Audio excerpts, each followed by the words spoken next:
Hi, this is Lucia with The Art of Love. I'm a dating and relationship expert specializing in helping you get your ex back. Since it's the new year, I wanted to start off with an inspirational video, and therefore I am going to bring you more no-contact success stories. I know they're helpful when you're in no contact to hear about other people who did it and got their ex back or heard back from their ex. But before I start, I want to remind you to be sure to subscribe so you don't miss out on any future videos. And while you're at it, tap the bell icon so you'll be notified when a new video is up. All right, so the first one is actually from one of my coaching clients. And he says, my fiancé and I had been separated for exactly a month the day we had our coaching call. We are in an interracial relationship, and her dad pretty much disowned her for it for about 18 months. She wanted a relationship with her father badly, so she sacrificed her happiness just to make him happy. Of course, I was crushed, but I understood. She even went on a date with a guy who she thought would get her dad's approval, and the next day she called him and said, "I'm sorry, but I can't see you anymore. My heart belongs to another." She called me afterwards crying and said, "I can't do it anymore. I need you in my life. You are my life." We reconciled. Yay! Her dad, well, she said, "I have to be with the one man who makes me the happiest." Good for her. And yeah, this wasn't a girl in her 20s. She was actually a woman in her late 40s. So I'm surprised that this situation even came about. And obviously, it's unfortunate that racism still exists, but luckily she made what I think is the right decision. Okay, the next one is October 3rd, I started no contact. December 3rd, he contacted me. Very surprised, but not interested in him anymore. Thank you. See, so sometimes with no contact, you realize, you know what? Actually, I don't want to be with them anymore. And that's great, because then you can easily move on. The next one, to anyone feeling discouraged, my ex broke up with me in July, and we are back talking again, December 1st. I did no contact for about 2.5 months. It was awful and hard, but it really did end up working wonders. We're going to be living in the same city in January, and he's saying he made a mistake and wants to get back together. So things are finally looking up. The next one. I've been watching your videos on YouTube for months now, and I can say the no contact strategy has really changed things around. I was with my boyfriend for about 8 months when he broke up with me. He said it was because of distance. Yeah, it's never because of distance, or it's rarely because of distance, but that's always a good excuse. Oh, it's the distance. Sorry, it's the distance. Well, it wasn't the distance while we were dating, and now all of a sudden it is? Okay. Anyways, because of distance, as we were living in different cities at the time. But he had been really distant about a month before that, exactly. I was worried he had lost interest in me, but I decided to try no contact. He started to message and call me almost every day, and it was really tempting to fall back into it, but I did my best to ignore them because he was being lighthearted and just friendly. About 2 months, agonizingly slow, went by, and I hadn't responded at all. Good for you. And he had stopped trying. But then he suddenly reached out to me saying he missed me and regretted breaking up, that he made a mistake and wanted me back, etc. Yes, see, that's what happens when you ignore insignificant texts. If they want you back, they will suddenly step it up and tell you the truth of why they're reaching out. So maybe this can give hope to those who are dealing with a long-distance breakup. It's possible to get them back. We're talking again now, and we're planning to get back together. Plans are being made to live in the same city. No contact has made me feel much less emotionally dependent on the relationship too, which was something I struggled with before. Exactly, because he broke up with you and he came back, and now you feel more secure because also you didn't chase him.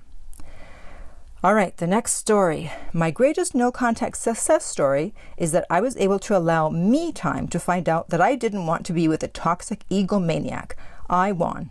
The other option was humiliation, and you saved me from that. Thank you very much. You're welcome very much. So again, someone else who with no contact realized, yeah, no, I don't want my ex back. That's fine. Next one. I have a lot of these, a lot of little short ones too, as you can see. Okay. After 6 long months, my ex, a female, reached out and asked me out for drinks. No contact does work, especially if the relationship was serious. You cannot bribe them, trick them, or persuade them. It has to be them coming to you. So this is for all the people that, or the guys that say that no contact doesn't work on women. Again, we have another success story. It did work on a woman. The next one, I did 9 months of no contact. It was so hard. But now that he is back, I am more secure than ever. See, again, another one, feeling more secure because they did no contact. Next one, my ex contacted me after 43 days of no contact. I thought it would not be until Christmas. He said he wanted to call me every day and he loves me. We agreed to get back together and are taking things slowly. It's a good idea. All right, this one's a little longer. I have just 2 more. This one says, I live in Europe, my ex on the east coast of the US. He broke up with me 2 months ago because of distance. Yeah, it's not the distance, as I said. I went straight into no contact, good, but broke the rule after 2 weeks, bad. He was hot and cold and making me wait for his replies until one day he never replied to my text. Well, that's what happens when you break no contact, right? I then decided to go into no contact again. This time I was sure I had to, absolutely. Not to get him back, but for my own sake. On Thanksgiving, after 2 weeks of no contact, he sent me a text asking how my trip was. He knew I was traveling through the Middle East. I didn't answer. He is a control freak and it must have killed him not to know if he still had control over me. 2 weeks later, he sent me another text. I sent you a text a while ago and you never replied. I was feeling stronger and ready to move on, even talking to other guys. So this time I replied. And I said, oh yeah, I saw it and I forgot to answer. Sorry. I love it. That's a great answer. Good for you.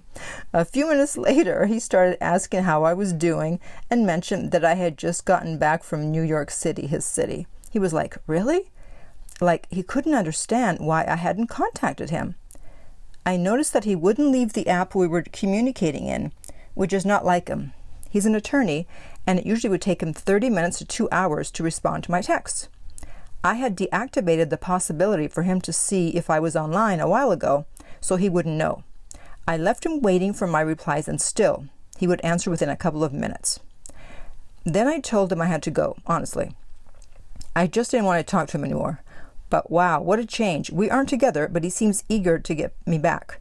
This proves the no contact rule works, even if you are far away. So another long distance no contact success story. And finally, the last one. 80 days of no contact. Last Monday, she finally texted with the random, I know this sounds crazy, but can I call you?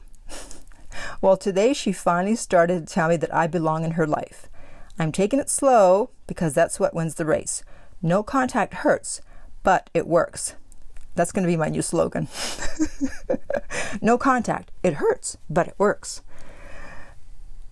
Listen to this woman. She means me. Her advice is worth its weight in gold. Or he means me.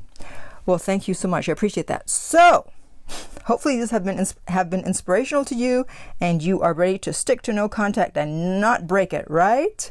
But in case you are having problems with it, I understand. You can contact me for a coaching session at theartoflove.net. The direct link is below. If you are listening on YouTube, remember to like and subscribe. If you're listening on iTunes, I would appreciate if you would rate and review the podcast. And finally, remember that love inspires, empowers, uplifts, and enlightens.